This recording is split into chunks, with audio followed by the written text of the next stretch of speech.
A legislative tour and an Ag Day held by the Newton County Farm Bureau showed county leaders and state representatives that there are traditional and new agricultural operations they probably didn't even know existed not far from their homes. Monitor's Rick Treptow has more. We started the legislative tour at the Little Springs farm outside of Covington. These registered horn Hereford cattle are raised on 3,000 acres. A group of Germans own the farm. What is the goal of the operation? To try to make this farm make a living for itself. But it's getting harder with the economy the way it is, with fuel and fertilizer. And the only thing that's helped us out right now is this cow-calf market has been pretty strong. Wayne says quality cattle take the right expensive inputs. He has healthy-looking forage for the cows. This is Russell Bermuda, sprigged about a year and a half ago. And it's just now starting to take off like it's supposed to. And another stop was to a truly certified organic vegetable operation.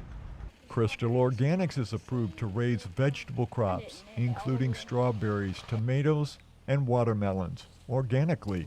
Oh, I was in the belly when my mom was working out here, so 13 years, and I'm 13 years old, so basically all my life I've been out here. Using hoop houses, the certified organic seed is planted into a compost mixture, also legally organic.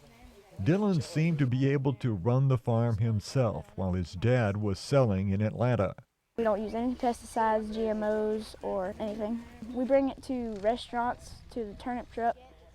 We sell to restaurants every Thursday, and then on Saturdays in Morningside, Atlanta, we bring it to a farmer's market.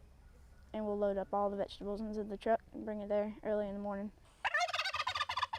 The farm also grows some turkeys organically. Kenneth Fuchs at the FUCHS Winery in Vineyard showed the tour how they make their different wines and muscadine wine.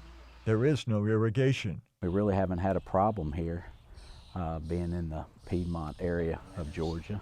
We have a wholesale license, so we handle the local retailers. And we also have a tasting room up in Helen, Georgia. We're still in business. We've been making wine commercially since 1987.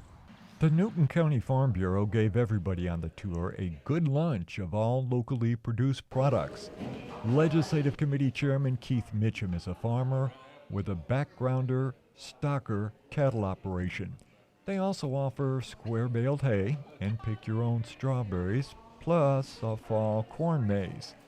One reason they are that diversified? I don't know if we're so much as fighting the growth. I guess we're trying to embrace the growth. A lot of folks are going to smaller farms, just as us, is pick your own. You know, we're trying to capitalize on the growth. Born and raised in the county was Newton County Commissioner LANIER Sims. He is proud so much agriculture is located there. Locally grown veggies and fruits, local grown beef cattle, I think is very huge, chicken. And I think more people need to learn and know what we do have here in the county. Approximately 100,000 people live in the county. Few realize what it means in value to where they live and the jobs it provides. We're somewhere around $13 to $15 million farm gate value. So that entails what goes across that farmer's gate. So whether it be grapes, or whether it be cattle or hay or even row crops here in Newton County, we have a great deal of different variety. Around their courthouse, this old tractor show was the first one the local Farm Bureau ever had. It turned out pretty good. I found it on a farm I leased, and actually the barn had collapsed on the tractor.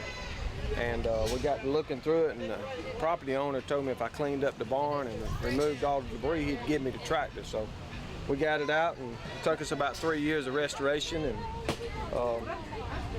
got it running and done a lot of work on it.